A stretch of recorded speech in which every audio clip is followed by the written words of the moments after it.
इसमें हम आपको ओरई भांति कुंजन में गुंजरत, जो कि पद्माकर जी का लिखा हुआ है, इसी संदर्भ में आपको हम बताएंगे। इसमें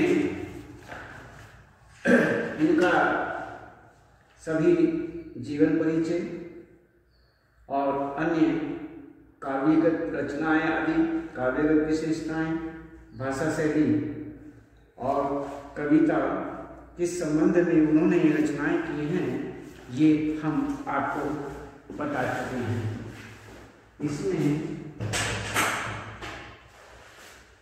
इसमें ये देखा गया कि ये सब कवित्वों का सार आदि।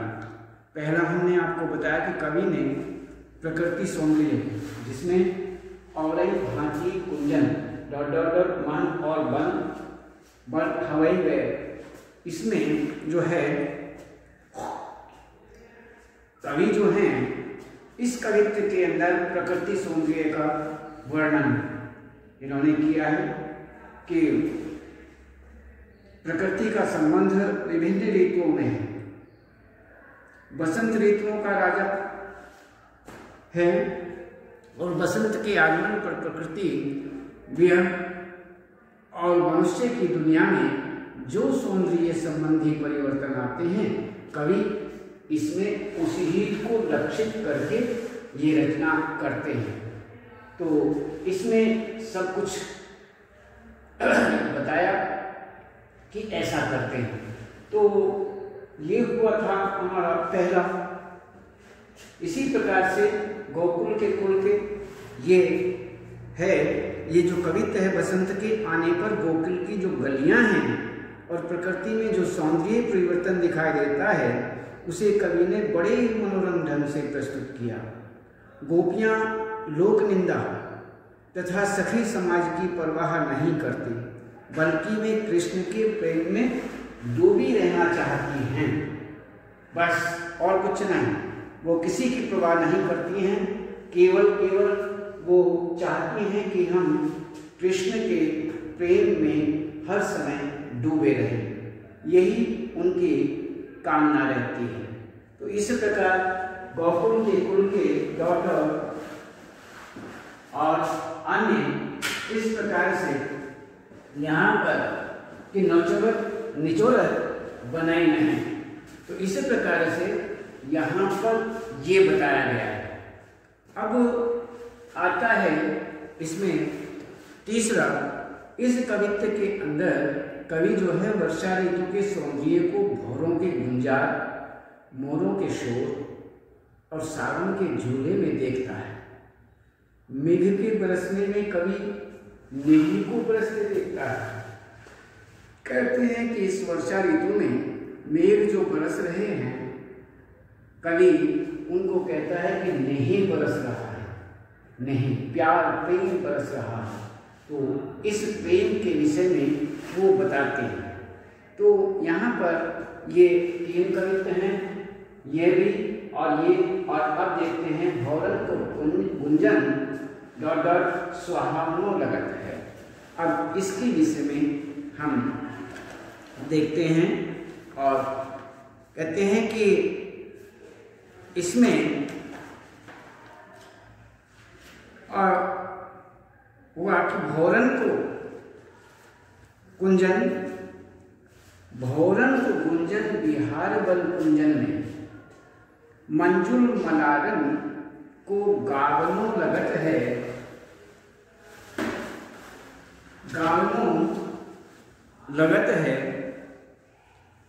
इस प्रकार से यहाँ पर गावनो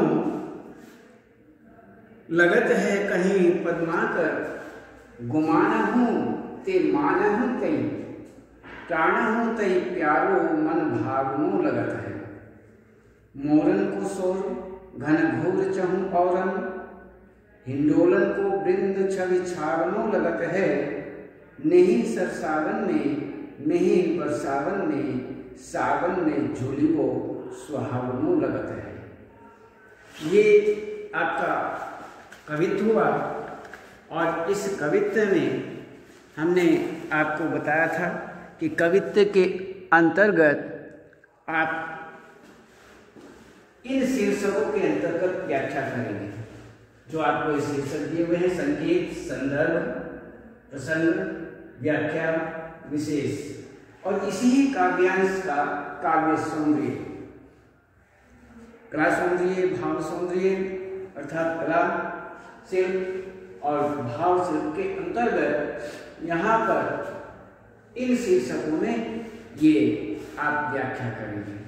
तो इसमें सबसे पहले यहाँ पर संकेत आपका भोरन को गुंजन डॉट डॉट स्वभाव लगत है, ये आपका संकेत हुआ। संकेत के बाद संदर्भ आता है। यह काव्यांश हमारी, यह कवित्व हमारी पाठ्य पुस्तक अंतरा भाग 1 के और भांति कुंजन में गुंजर नामक पाठ से लिया गया है। इसके रचयिता, इसके जो कवि हैं वो पद्माकर जी हैं, उन्हीं के द्वारा ये रचना की गई है। और इसमें जो प्रसंग है, प्रसंग वर्षा ऋतु मनमोहक होती है। इस ऋतु में भौरों का गुंजार, मोरों की केकी तथा बादलों से जल के रूप में प्रेम की बरसात इसे और भी सुहावना बना देती है। प्रेम की जो बरसात है वो इसे और भी सुहावना बनाती है। तो इस प्रकार से यहाँ पर ये प्रसंग है। प्रसंग के बाद हम देखते हैं व्याख्या। इस व्याख्या के अंतर्गत वर्षा ऋतु मन भावन होती है, मन को लुभाने वाली, मन को भावित करने वाली, आकर्षित करने वाली होती है, अच्छी लगने वाली होती है और चारों ओर खुशी का वातावरण छाया रहता है। इस प्रकार इसी का वर्णन यहाँ पर कवि करते हुए कहते हैं कि वर्षा ऋतु में बाग बगीचे में भौरे गुंजार करने लगते हैं। भौरे जो हैं बाग बगीचे में फूलों के ऊपर गुंजार करते हैं, जिसे सुनकर ऐसा लगता है मानो वे सुंदर राग मल्लाह गा रहे हैं। उनकी गुंजार में राग मल्लाह निहित लगती है। कवि पद्माकर कहते हैं कि वर्षा ऋतु में नायिका को अपना प्रियतम सबसे अच्छा लगता है, चाहे वह रूठा हो या मान किए बैठा हो। तो रूठा हुआ भी या मान सम्मान किया हुआ भी, कैसा भी अपना प्रियतम हो, वह हर प्रकार से उसे इस वर्षा ऋतु में प्रिय लगता है, अच्छा लगता है। तो यहाँ पर कहते हैं तब भी वह प्राणों से भी प्यारा होता है, चाहे वह कैसा भी क्यों न, रूठा हुआ भी क्यों न। तो इस प्रकार से यहाँ पर इस ऋतु में मोरों का घनघोर शोर छा जाता है। अर्थात यहाँ कहते हैं कि सब ओर मोर की का सुनाई देती है। अर्थात मोर की जो आवाज़ है वही चारों ओर वर्षा ऋतु में बाग बगीचों में इधर उधर वही सुनाई देती है, उनकी आवाज़ सुनाई देती है। पेड़ों की डालियों पर पड़े झूलों का जो सौंदर्य है वह सौंदर्य छाने लगता है। अर्थात कहते हैं कि डाल डाल पर झूले पड़ जाते हैं। वर्षा ऋतु में बरसते बादलों को देखकर प्रेम सरसता है और यह ऋतु मन में प्रेम भावना पैदा करती है। पानी के रूप में बादलों से बरसता जो प्रेम है, बरसते प्रेम के बीच सावन में झूला झूलना बहुत ही अच्छा लगता है। कहते हैं ये बहुत अच्छा लगता है। कवि ने वर्षा ऋतु में स्नेह बरसने की अनोखी बात कही है। तो विशेष के अंतर्गत हम देखते हैं कि ये तो हुई आपकी व्याख्या। अब हम विशेष की ओर देखते हैं कि इसमें विशेष क्या है। तो विशेष के अंतर्गत यहाँ पर कवि ने वर्षा ऋतु में स्नेही बरसने की अनोखी बात कही है और इसमें अनुप्रास अलंकार है, कवित्व, छंद है, गेयता तथा संगीतात्मकता बेजोड़ है। इस प्रकार से यहाँ पर अब ये हुआ आपका संगीत, संदर्भ, प्रसंग, व्याख्या और विशेष। इस प्रकार से हमने जो पढ़ा वो भौरन को गुंजन सुहावनो लगत है, ये हमने इस संकेत में ये व्याख्या पढ़ी, देखी की। तो इसमें विशेष इसी के अंतर्गत अब ये जो कवित्व है, इस कवित्व के काव्य सौंदर्य के विषय में देखते हैं। काव्य सौंदर्य के अंतर्गत भाव सौंदर्य और शिल्प सौंदर्य, ये दो शीर्षकों के अंतर्गत इस काव्य सौंदर्य को देखते हैं। सबसे पहले काव्य भाव सौंदर्य। भाव सौंदर्य में वर्षा ऋतु के सौंदर्य के मन भावन होने का वर्णन है। कहते हैं वर्षा ऋतु का जो सौंदर्य है उसके मन भावन होने